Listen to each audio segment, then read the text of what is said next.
Okay, here's your third assessment over graphing linear equations. And there's no greater than or less than, so you're not doing true, false. You're just getting the line down.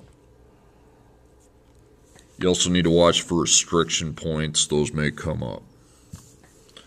Okay, so here's my first equation. That's in slope-intercept form because we got the y mx plus b. So you have the option of doing this one of two ways. You can put three numbers under x.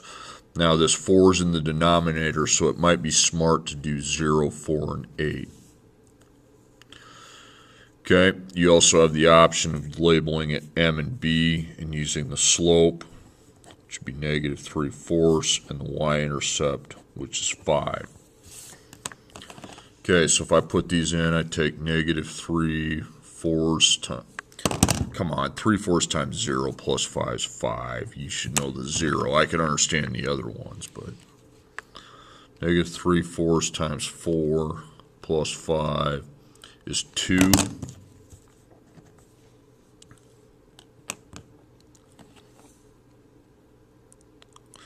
And then negative 3/4 times 8 plus 5 is negative 1. Okay, so this means you're going nowhere, right, right, and then this is up, up, down. So I just go up 5 with my first point. 1, 2, 3, 4, 5. 4, 2, I go right 4, up 2. 8, negative 1. 1, 2, 3, 4, 5, 6, 7, 8. Negative 1's right there. Okay, so make a nice full line, arrows on both ends. The domain's unrestricted, so we're done. Every point on this line is an xy value that makes y equal to whatever x times negative 3/4 plus 5. Okay, this one. This is not in slope-intercept form. The y is not by itself, so the best way to graph it, it's in what we call standard form. X and y are together. So the best way to graph it is to insert 0 for x, 0 for y. So I copy it down twice. If x is 0, get rid of that. Y is 0, get rid of that. So I divide by negative 5. 10 divided by negative 5 is negative 2. Divide by 2. 10 divided by 2 is 5. So 0, negative 2. And 5, 0.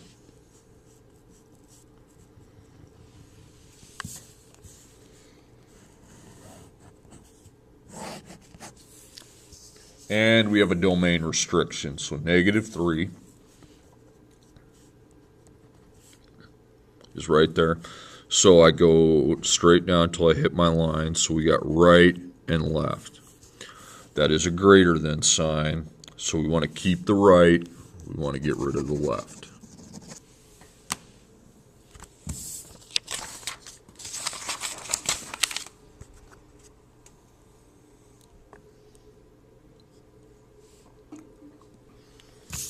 Okay, next problem. Here there's only one variable, okay? What's the one variable and what's it equal to? It's negative 2. So x is always negative 2. Actually, tell you what, I'm just going to put a big negative 2 there. That means x is always negative 2. Y is whatever we want it, so 1, 2, 3. So every time I'm going left 2, so I go left 2, up 1. Negative 2, 2, I go left 2, up 2. Negative 2, 3, I go left 2, up 3. There's the x, and the domain's obviously unrestricted. You can't restrict a domain on a vertical graph.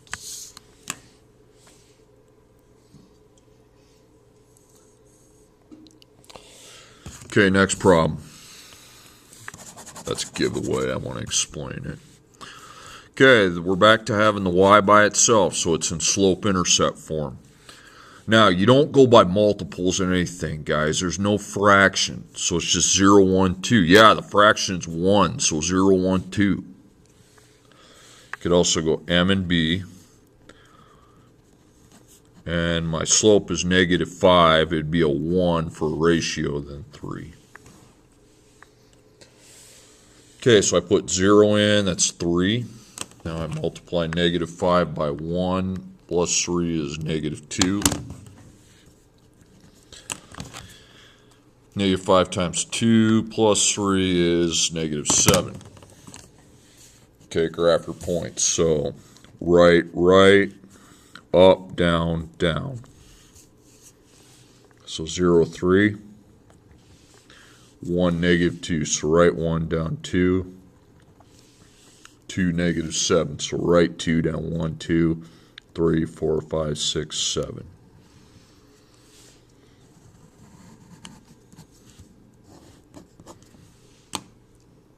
Okay, unrestricted domain, so we don't need to cut it.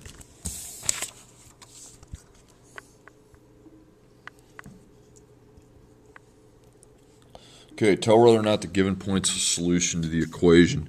So what I do is I replace the x and the y with these numbers. So I'm going to be taking 2 times -1, and I'm going to be adding the product of 3 and -3.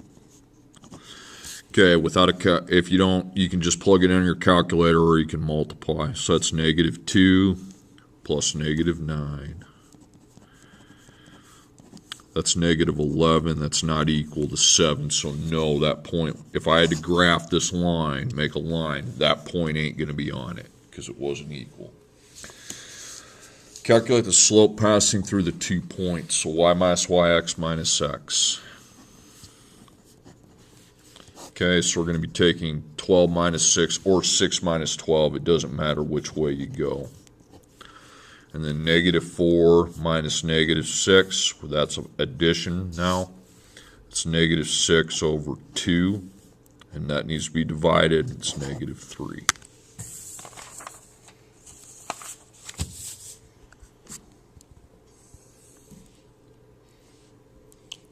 Last one, I'm currently driving home. After 1 hour of driving, I'm 150 miles from home. After 3 hours of driving, I'm 50 miles from home. Calculate the average rate of change in miles per hour from my home. We're finding the miles per hour. I don't know the miles per hour. I need to know it. That's the answer. So when I don't know a rate of change, I find the difference in the y's, difference in the x's. Now you line them up right. It says miles on top, so the miles have to be the y. So that's going to be 150 minus 50, and the hours are 1 minus 3. So it's 100 miles in -2 hours, so divide, and the rate of change is -50.